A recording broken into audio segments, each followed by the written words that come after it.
Add a bank account. In this video, we will discuss how to add a bank account in Sage 50 accounting software.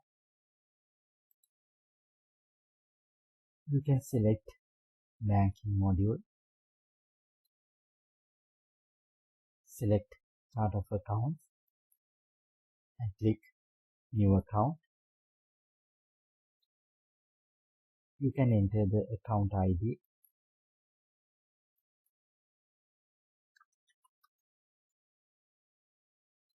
You can enter the bank account name.